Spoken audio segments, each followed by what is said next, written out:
हम इस FMG exam जून के एग्ज़ाम को प्रॉपरली एनालाइज करने वाले हैं। मुझे वीडियो बनाने में थोड़ा सा लेट हुआ। You know that without any analysis any like research I do not post anything. So मैंने प्रॉपर टाइम लेकर के पिछले 5-6 दिनों में एक एक क्वेश्चन को देखा, रिकॉल्स देखा, बच्चों से बात किया, उसके बाद आज आप लोग के बीच में मैं ये वीडियो बनाने के लिए आया हूँ। तो why we are calling this FMG June very tough? Because in case of PYTs they are giving the same topic, but उस टॉपिक का डेप्थ थोड़ा सा ज़्यादा वो पूछ रहे हैं और उसको लेंदी करके उसके ऑप्शंस को वहाँ पे ट्रिकी ऑप्शंस डाल के आपको कंफ्यूज कर रहे हैं। जैसे आपका फियोक्रोमोसाइटोमा, अब यहाँ पे बात करेंगे टेक होम मैसेज क्या होने वाला है for the December exam going aspirants. So first thing, अगर आपको ऐसे लग रहा है कि मेरे से नहीं हो पा रहा है सर, मैं नहीं कर पा रहा हूँ, तो definitely you can start with the arjuna batch जो कि रेगुलर बैच है। इसमें क्या होता है, आपको डेली 2.5 से 3 आवर्स का आइदर लाइव क्लास होता है या रिकॉर्डेड क्लास होता है, जिसमें आपको लेक्चर देखना है, उसके सिंप्लीफाइड लेक्चर्स होते हैं, उसके आपको डिजिटल नोट्स मिलते हैं और रात में उन्हीं टॉपिक्स के we are conducting the live quizzes based on the tricky options based. Hello my dear FMG aspirants, finally your FMG June 2026 result has been announced and I know you all are unhappy with your scores because you have done tremendous amount of hard work. इसके बावजूद भी आपको वो desirable response and result नहीं देखने के लिए मिला। But one thing I would like to tell my dear friends कि आप लोगों का FMG जून 2026 का एग्ज़ाम अब हो चुका है, उसका रिजल्ट आपका अनाउंस हो चुका है एंड आपने अपना स्कोर देख लिया 115, 20, 125, 130, 140, 145। अब ये देखने के बाद हमको सोचना ये है कि व्हाट नेक्स्ट, अब अगला काम हमको क्या करना है, बिकॉज आगे हमारे दिसंबर का एग्ज़ाम है। आई नो कि paper was this time very tough, but किस टर्म में हम और किस सेंस में हम उसको टफ बोलेंगे और आगे अपकमिंग एग्जाम के लिए what should be our approach and strategy and how we have to proceed. I am going to take care of each and every your questions in this video and उसका answer दे करके मैं आज आपको इस video के माध्यम से जाऊंगा। तो आखिरी तक मेरे से आप बने रहेंगे। मुझे पता है you are sitting inside your room and there are many random questions are just bombarding into your inside your brain कि यार सर अब क्या पेपर का लेवल रहेगा दिसंबर के एग्ज़ाम में, प्रिपरेशन मैं कहाँ से स्टार्ट करूँ, कुछ समझ में नहीं आ रहा है सर, मल्टीपल अटैम्प्ट हो चुका है, अब एग्ज़ाम होगा भी या नहीं ये मुझे सेल्फ डाउट हो रहा है सर, किस टाइप के एमसीक्यू प्रैक्टिस करूं तो एग्ज़ाम में मेरे को इजी होगा क्वेश्चन सॉल्व करना sir. I have given lots of GTs there I was getting good scores but in real exam my scores were very low, I could not able to make through. Sir video based question आ रहे हैं, उसको कैसे करना है, कहाँ से पढ़ना है? So my dear friends, I am going to answer this all question in this video only. So चलो स्टार्ट करते हैं। अभी हम बात करने वाले हैं कि हम इस एफएमजी एग्ज़ाम जून के एग्ज़ाम को प्रॉपरली एनालाइज करने वाले हैं। मुझे वीडियो बनाने में थोड़ा सा लेट हुआ। You know that without any analysis any like research I do not post anything. So मैंने प्रॉपर टाइम लेकर के पिछले 5-6 दिनों में एक एक क्वेश्चन को देखा, रिकॉल्स देखा, बच्चों से बात किया, उसके बाद आज आप लोग के बीच में मैं ये वीडियो बनाने के लिए आया हूँ। तो आइए देखते हैं पेपर का लेवल देखें तो इसको मैं 8 स्कोर दूंगा बिकॉज क्वेश्चंस का जो लैंग्वेज है, ऑप्शंस का ट्रिकीनेस है वो इस बार काफ़ी हाई लेवल का था। तो paper was no doubt it was tough paper. Also questions were very lengthy so it was time consuming, so जिससे बच्चों को टाइम कम मिल पा रहा था। लेकिन 2/3 ऑफ द क्वेश्चन, अगर हम बात करें 2/3 या 2/3 of the questions were like lengthy, 1/3 of the questions were not lengthy. So इसलिए मैं इसको 7 स्कोर दे रहा हूँ आउट ऑफ 10। अब यहाँ से इंपॉर्टेंट डिस्कशन हमारा स्टार्ट होगा। पीवाईटीज के रिपीट्स के नंबर की बात करें, मैंने एक एक क्वेश्चन को यहाँ पे काउंट किया है। आपको बताऊंगा कि आपके इस एफएमजी जून के एग्जाम में इतने नंबर ऑफ पीवाईटीज थे जो इटसेल्फ इनफ टू पास था, जो आपके लिए इतना इनफ था कि आप एग्जाम को पास कर सकते थे पीवाईटीज के बिहाफ पर। बट अब वो क्या कर रहे हैं, why we are calling this FMG June very tough? Because in case of PYTs they are giving the same topic, but उस टॉपिक का डेप्थ थोड़ा सा ज़्यादा वो पूछ रहे हैं और उसको लेंदी करके उसके ऑप्शंस को वहाँ पे ट्रिकी ऑप्शंस डाल के आपको कंफ्यूज कर रहे हैं। जैसे आपका फियोक्रोमोसाइटोमा डायरेक्ट एग्जाम में पहले पूछता था, इस बार they have given the symptoms. So first you have to diagnose the case and in second step they have asked you the treatment part। और ट्रीटमेंट भी डायरेक्ट ऐसा नहीं कि फिनॉक्सीबेंजामिन दे दिया, ऐसा पूछ रहा है कि आउट ऑफ फिनॉक्सीबेंजामिन एंड प्रोप्रानोलोल क्या पहले दोगे क्या बाद में दोगे। तो थोड़ा सा कंसेप्ट पर अंडरस्टैंडिंग डीपली होना जरूरी है, कंसेप्ट क्लैरिटी जरूरी है। तो पीवाईटी से क्वेश्चंस इस बार भी भर भर के आए थे, बट उसका कंसेप्ट आपका अच्छा क्लियर होना अगर सही था तो आप उसको कर पाओगे, वरना नहीं कर पाओगे। तो नेक्स्ट वीडियो बेस्ड क्वेश्चंस की बात करें तो मैंने देखा 15 से 20 क्वेश्चन आए थे, जिसमें से 80% of the video based questions were easy only, doable only, 20% were tough. तो वीडियो बेस्ड क्वेश्चन को लेके इतना हो हल्ला मचा रखे हैं सब बच्चे, वीडियो बेस्ड आ गया, वीडियो बेस्ड आ गया, तो वो इतना टफ नहीं दिया गया था, वो डुएबल था 80%, 20% टफ थे, जैसे गेट्स वगैरह का या कुछ, तो उसको अपन ऐसे भी कर सकते हैं लॉजिकल गैस मार के, इसको टेंशन नहीं लेना है। अब टाइप्स ऑफ क्वेश्चन की बात करें तो easy, moderate and tough type के क्वेश्चन तीनों थे। इजी मैंने काउंट किया है 110 के आसपास क्वेश्चन थे आपके, मॉडरेट में 96 क्वेश्चन थे। किन क्वेश्चंस को मैं इजी बोल रहा हूँ कि लाइक मलम पट्टी स्कोर, कीटामिन का इंडिकेशन हो गया, dehydration, burn, this type of questions were easy type of question. Moderate में मैंने वही फियोक्रोमोसाइटोमा वालों को रखा है। एंड टफ जो क्वेश्चन है gets, some like rare syndrome, ग्रावेट सिंड्रोम एंड इस टाइप के जो क्वेश्चन आए थे, इसको टफ में रखते हैं। अगर एक बच्चे की बात करें जिसको एग्जाम में पास करना है 160, 165, 170 ऐसे स्कोर से, उसके लिए पेपर आने वाला दिसंबर एग्जाम भी और ये जून वाला भी देखें तो उसके लिए कोई बहुत डिफिकल्ट नहीं होगा, अगर उसके पीवाईटीज पर अच्छी खासी कमांड है, डेप्थ में उसने पीवाईटीज को पढ़ा हुआ है और उससे रिलेटेड 8-10 वेरिएंट के हर टॉपिक रिलेटेड क्वेश्चंस उसने लगाए हैं, ताकि एग्जाम में अगर कुछ भी उसको कंफ्यूज किया with the options and language तो उसको उस टॉपिक पर अच्छी खासी कमांड होनी चाहिए। You can see easy and moderate from the known topics PYTs till they are putting 200 to 210 or 220 questions. Your target should be achieve at least 135 to 40 marks from these two areas, so that from the very difficult zone if you will mark logical or you are educated tukka, so in that case also आपका 25-30 ऐसे ही सही हो जाएगा। You can easily cross 170 without any doubt, you can pass the exam।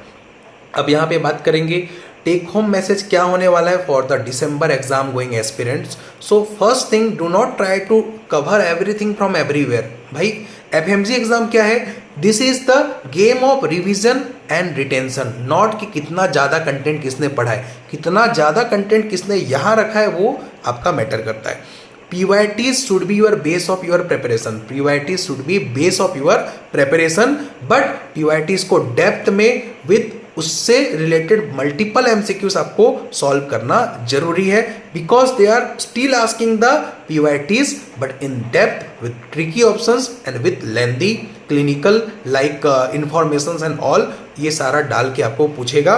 तो आपको उसको tackle करना आना चाहिए कि उसी टॉपिक पे इतना एक्सपर्ट बनना है कि कैसा भी क्वेश्चन आए उस टॉपिक से आपको कर पा लेना चाहिए।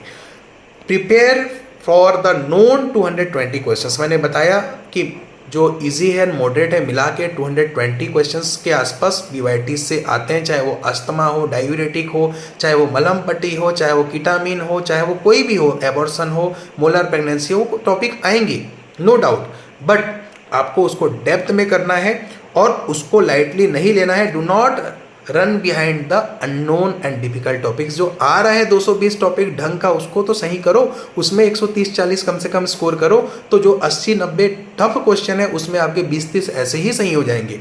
इसीलिए उसको नहीं सोचना है, किसको सोचना है अगर पास करना है तो जो क्वेश्चन ईजी है हम कर पा सकते हैं उन क्वेश्चंस पे ज़्यादा ध्यान देना है जो 210 से 20 होते हैं। Practice all types of MCQs for PYTs। भर भर के MCQs करो हर एक टॉपिक पर 8 से 10 टाइप का। Still FMG is very easy and you can easily crack this exam if your strategy is good. अब बहुत से बच्चे बोल रहे हैं, बहुत से लोग बोल रहे हैं कि ये टफ है, ये ऐसा है, ये वैसा, किसी का मत सुनो, कान को बंद करो, क्योंकि मैं देखा हूँ खुद पेपर को। अगर PYTs पर अच्छा कमांड बना लेते हो आने वाले दिसंबर एग्जाम तक आपका एग्ज़ाम एक तरफा आराम से पास हो सकता है। बहुत ज़्यादा कुछ करने की ज़रूरत नहीं है, किसी का बात मत सुनो। जब 2018 में पेपर इजी आता था, 17 में इजी आता था, तब भी बच्चे बोलते थे टफ है, अभी भी बोल रहे हैं टफ है, और एकदम आसान आएगा तो भी टफ है बोलेंगे। अपने को ये देखना है, मुझे पास करने के लिए 150 प्लस लाना है, उसके लिए मुझे क्या करना है, मुझे वही देखना है, किसी की बात को सुनना नहीं है। और मैं आपको बोल रहा हूँ कि ये जो एक 220 210 टॉपिक है, इस पर कमांड हासिल करना है आपको। मैं बोलूँगा कोई आपको फेल नहीं कर सकता, ठीक है। अब यहाँ पे बात कर लेते हैं need to understand the like pattern of the questions. तो पैटर्न रिकॉग्निशन आपको पहले करना है कि यार कैसा क्वेश्चन पूछ रहा है वो, क्या रिपीट कर रहा है वो, ठीक है। And no need to change everything, सब कुछ चेंज करने की जरूरत नहीं है, just need more deeper penetration into the PYTs. Exam tough का मतलब क्या है, बच्चों का पीवाईटीज पर पकड़ उतना मजबूत नहीं है, उनको ये पेपर टफ लगा है। नहीं तो लाने वाले 180 190 भी लाए हैं। कौन बच्चे जो पीवाईटीज को बहुत अंदर तक बहुत अच्छे से उसको क्या है निचोड़ उसका निकाल के उसको दिमाग में रखे थे। तो ये आपको करना है। अब जो 10-15 वीडियो बेस्ड क्वेश्चन आते हैं, बच्चे उसके पीछे अपना टाइम वेस्ट करेंगे, इधर उधर जा करके यहाँ से वीडियो देखेंगे, वहाँ से वीडियो देखेंगे। भाई 15-16 क्वेश्चन 20 क्वेश्चन वीडियो बेस्ड आएंगे, उसमें से 12-13 तो आपके ईजी होते हैं और 2-4 आपके टफ होंगे। उसके पीछे अपना टाइम वेस्ट नहीं करना है, बिकॉज जो थियरी पढ़ोगे वही थियरी से क्वेश्चन वीडियो बेस्ड के फॉर्म में पूछा जाता है। अब यहाँ पे बहुत से बच्चे ऐसे हैं जिनको एक बार फिर से रीस्टार्ट करना प्रॉब्लम हो रहा है, उनको बहुत ज़्यादा डिफिकल्टी हो रही है। आप लोग के लिए मैं बोलने वाला हूँ कि अगर आपको ऐसा लग रहा है कि मेरे से नहीं हो पा रहा है सर, मैं नहीं कर पा रहा हूँ, तो definitely you can start with the arjuna batch, जो कि रेगुलर बैच है। इसमें क्या होता है, आपको डेली 2.5 से 3 आवर्स का आइदर लाइव क्लास होता है या रिकॉर्डेड क्लास होता है, जिसमें आपको लेक्चर देखना है, उसके सिंप्लीफाइड लेक्चर्स होते हैं, उसके आपको डिजिटल नोट्स मिलते हैं, और रात में उन्हीं टॉपिक्स के we are conducting the live quizzes based on the tricky options based like quiz और योर पीवाईटीज बेस्ड क्विज, जिसमें क्लिनिकल आपके सिनेरियो बेस्ड क्वेश्चंस होते हैं। इस तरह से आपके 2 मंथ्स में फर्स्ट रीडिंग डन, फिर फर्स्ट रिवीजन होता है, देन आपका रैपिड रिवीजन होगा, देन उसके बाद आपका थर्ड रिवीजन ये 4th टाइम आप पूरे सिलेबस को कंप्लीट करोगे through the Arjuna's Brahmastra revision, which is a 20 to 25 hours programme, जिसमें पूरे 19 सब्जेक्ट का जिस्ट आपको एक जगह मिल जाता है। देन फाइनल रिवीजन होता है। यहाँ अच्छी बात यह है, if you are feeling demotivated, पढ़ाई में मन नहीं लग रहा, आपके पास एक मेंटर होंगे जो आपको गाइड करेंगे, और साथ में daily basis you will be getting small targets. So कब आपका सिलेबस कंप्लीट हो जाएगा आपको ये भी पता नहीं चलेगा। तो आप देख सकते हो इतने सारे स्टूडेंट जो कि इस बैच से इस बार एग्ज़ाम क्रैक किए हैं विथ वेरी गुड स्कोर्स। सो आप लोग भी इसी तरह से एग्ज़ाम क्रैक कर सकते हो, ये बहुत बड़ी बात नहीं है। बस आपको एक प्रॉपर स्ट्रेटेजी में यहाँ पे एग्ज़ाम के लिए प्रिपरेशन करना है। From last 4 years we are guiding and teaching the students. तो आप देख सकते हो कितने सारे बच्चे यहाँ से पढ़ के ऑलरेडी पास हो चुके हैं। नियरली 240 to 250 बच्चे इस बार के रिजल्ट को मिला के यहाँ से पास हो चुके हैं। और ये आपको दिखाना चाहूँगा, ये कुछ मैंने फार्मा पैथो का 1-2 सब्जेक्ट का रिकॉल डाला है। पूरे क्वेश्चंस अगर आप देखोगे तो हमको उन्हीं टॉपिक्स पर फोकस करना है, चाहे वो माइग्रेन हो, चाहे वो आपका यहाँ पे आप देख सकते हो कि ANS से क्वेश्चन आया हुआ है, गाउट से क्वेश्चन आया हुआ है, अस्थमा से क्वेश्चन आया हुआ है। तो वही टॉपिक से क्वेश्चन आ रहे हैं, हम सब कवर किए थे। ढंग से आपको उन टॉपिक्स को डेप्थ में पढ़ना है। ये सारा मैंने नोट्स का फोटो डाला हुआ है जहाँ से हमने पढ़ाया था। तो फार्मा में भी चाहे पैथो में भी क्वेश्चन सारे डुएबल थे। आपको उन टॉपिक्स को डेप्थ में पढ़ना है, आपका एग्ज़ाम इजीली क्रैक हो जाएगा, आपको ज़्यादा कुछ सोचना नहीं है। 3 चीज़ आपको मैं बोलूँगा जाते जाते, टेक होम मैसेज।